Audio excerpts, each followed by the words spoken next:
Hey everybody, it's time for Off the Ledge. It's Friday, May 30th already. I know. It's astounding. We're almost in the exact middle of the year. Uh, there's a lot going on in America as usual.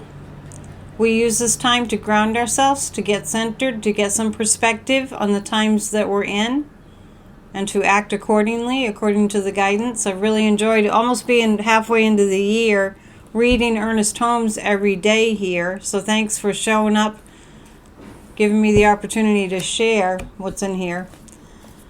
I've been listening to some commencement speeches. I highly recommend it. I think it's really important that we go to all sources of inspiration and can-do and motivation. But the West Point commencement speech mess is not included in that. That was an anomaly. But anyhow, I was just listening to a commencement speech by Abraham Verghese, delivers a commencement address at Harvard. I noticed there's one with Jane Fonda. I haven't listened to that. Jasmine Crockett has one. Henry Winkler, that was great. Yeah, so there are several great commencement speeches, so check them out. And you'll see what a real commencement speech is comprised of. I'm only laughing because it was so preposterous. I just have to laugh what happened at West Point. And I really want those cadets to receive a redo in some way. I really think they deserve that, and we owe that to them. I'm always reflecting on what's going on in this country and what it means for all of us. And I know that you all do the same. I can tell, or you wouldn't even be here on my channel.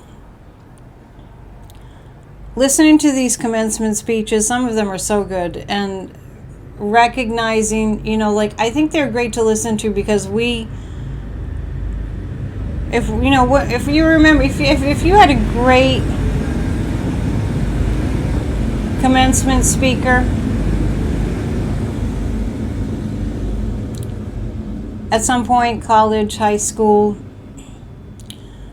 you know that what happens in those speeches, the ones that are great, is that you feel an inner, like a fire, a passion rising up from inside you. Yes, I'm going for it. Yes, we can do anything. Yes, we can conquer.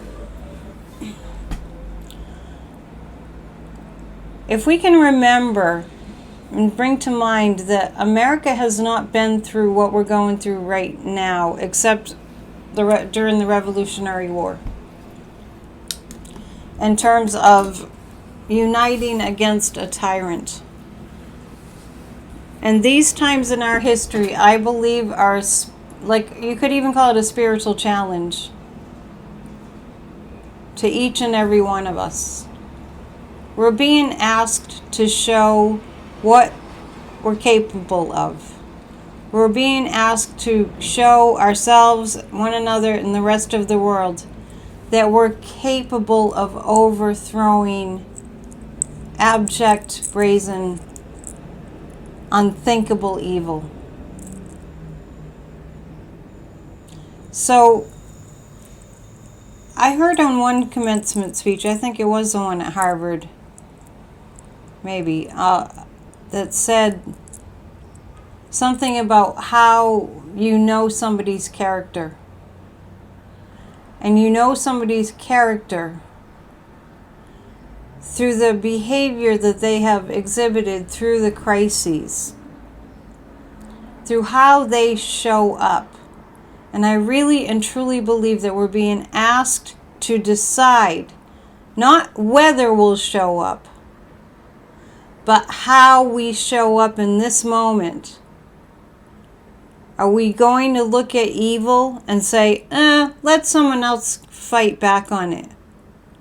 Let someone else fight back on taking medicine from people who'll die without it. Let's just let evil are we going to just let it be? Or are we going to show who we really are? And that's what America has been in, an identity crisis.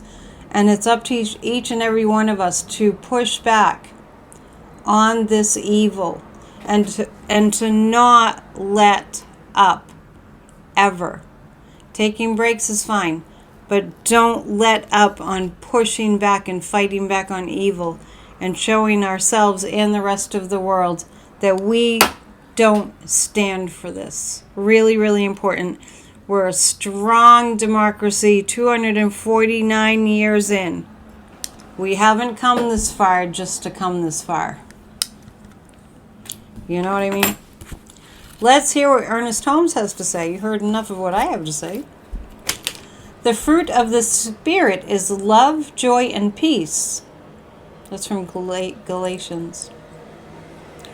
We should look across the new horizon of the greater possibility that resides within each of us and meet the living God and feel the embrace of God's presence and come at last to know the infallibility of God's power. From out of the great mind that is God, the way of life is made perfect and straight and immediate. It is made happy and whole and prosperous. God's love always embraces us. God's wisdom is always within us, and God's joy is ours to share. I want to pause and say, God, this word God is whatever it means to you. Just as surely as tomorrow will come, and the sun will rise again across the darkness of the horizon and spill its beauty and warmth to awaken the valleys into fertility, so shall this be a new day in our lives, bringing us into a greater joy of living because of a greater consciousness of the Almighty within our own souls. We dwell in the house of love. Our dwelling place is filled with peace and eternal calm. Love attends us in our home of the soul, and joy awaits upon us in the secret place of the Most High. Our sorrows are turned into gladness, and our shame is turned to rejoicing. Our tears are wiped away, and the sunlight of the Spirit shines through the clouds of depression and lights the way to heaven. And so it is. It really is like a spiritual vitamin every day. It's wonderful. Let's listen to Kathy Beale and see what she has to say for the astrology forecast. EmpowermentUnlimited.net.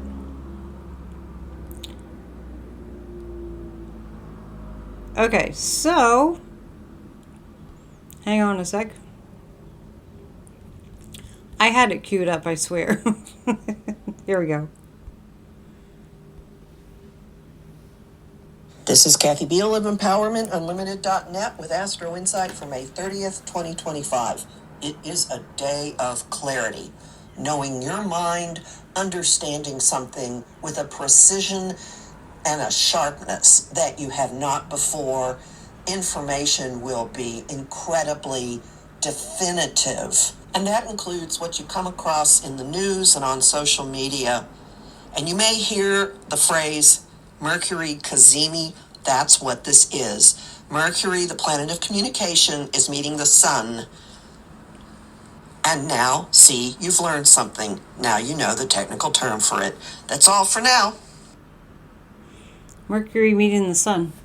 All right, so I could see that. We're going from the moon being in Cancer to the moon being in Leo. So that's going from water to fire, so it's going to be more